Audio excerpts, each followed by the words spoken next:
नांदेड़ के doctor line bus stand के करीब चिन्नावार pathology lab के नीचे दत्त कृपा हार्ट केयर ईईसीपी सेंटर चलाया जाता है। डॉक्टर विलास धर्म अधिकारी इस सेंटर में खिदमत अंजाम देते हैं। ईईसीपी के जरिए दिल की बीमारियों से जूझ रहे कई मरीज शिफायाब होते हैं।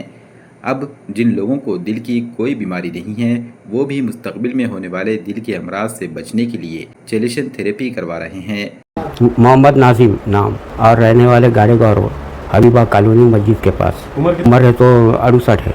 ये मैं हार्ट की जो बीमारी सामने इलाज करे इसको 2 साल हो गए और पंपिंग कम थी और खून भी नहीं था, ज़्यादा सूखा था पूरा खून, ऐसी बात है। बीमारी का पूरा उन्होंने इलाज ट्रीटमेंट अच्छा किए। अभी 2 साल हो गए, अभी कुछ भी नहीं है हमको, कुछ भी नहीं है बीमारी। अभी अकेले आते अकेले जाते, ऐसी बात है। 2 कोस तक जाके आते हैं। अभी सांस लेने में कोई तकलीफ हो रही है? नहीं, कुछ नहीं है हमको तकलीफ। माझं नाव गंगाधर रामजी खंदारे, वय हे माझं 70 आता। इथं पूर्णा तालुक्यामध्ये हिवरा नावाचं गाव आहे। आता नांदेडलाच राहतो, पेन्शनर आहे ॲग्रिकल्चरचा।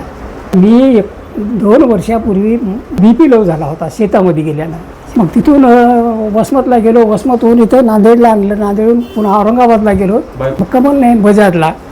तिथं म्हणले आता तुमच्याकडे शक्ती राहिली नाही, बायपासही करता येत नाही आणि एंजिओग्राफी करता येत नाही, पंपिंग कमी झाली, 30% होती। तर मग तिथून वापस आल्याच्या नंतर दत्त कृपा दवाखान्यात मध्ये साहेबाकडे आलो। इथून 2 महिने ट्रीटमेंट घेतली। मशीन आता 2 वर्ष झाले मी फक्त सकाळ संध्याकाळ फक्त डॉक्टर साहेबांना सांगितलेल्या गोळ्या खातो। आता मला कुठलाही त्रास नाही किंवा काही नाही आणि इथून मी चांगल्या पद्धतीने आता चालतो, हे गोळ्या खातो, जेवण करतो, सर्व व्यवस्थिशीर आहे। या दवाखान्यामधून पेशंट चांगल्या पद्धतीने होऊन गेले। आता त्याच्यापैकी मी एक आहे बघा। मेरा नाम निसार अहमद नज़ीर अहमद, मैं गोवर्धन घाट वजीराबाद पे रहता हूँ। उम्र लगभग 47 साल है।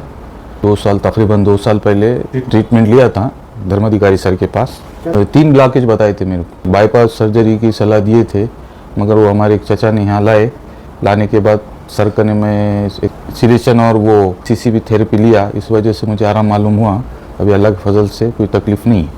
2 साल होते लगभग, अभी 2 साल तो कुछ भी नहीं है। काम करते सब करते, सीढ़िया चढ़।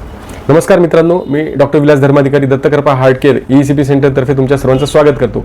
तर आमची जे ईईसीपी ट्रीटमेंट आहे ही फक्त स्टेबल अंजायनाच्या पेशंटसाठी आहे, म्हणजेच ज्यांची एंजिओप्लास्टी बायपास होऊ शकत नाहीये किंवा ज्यांना एंजिओप्लास्टी बायपास करायची नाहीये किंवा ज्यांना वारंवार एंजिओप्लास्टी बायपास करावं लागतं, ज्यांना वारंवार अटॅक येतात, अशा पेशंटसाठीच ही आमची ईईसीपी थेरपी आहे।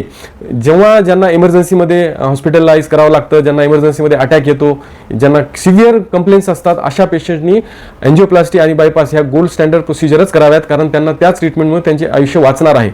तर खूप लोकांमध्ये संभ्रम आहे, म्हणून मी हे सर्वांना सांगत आहे की फक्त स्टेबल रुग्णांसाठीच, ज्यांना 60-70% ब्लॉकेजेस आहेत किंवा ज्यांना ब्लॉकेजेस असून सुद्धा ज्यांना खूप जास्त त्रास नाहीये, ज्यांच्या हृदयाची पंपिंग कमी झालेली आहे, अशा रुग्णांनी ईईसीपी थेरपीचा विचार करावा।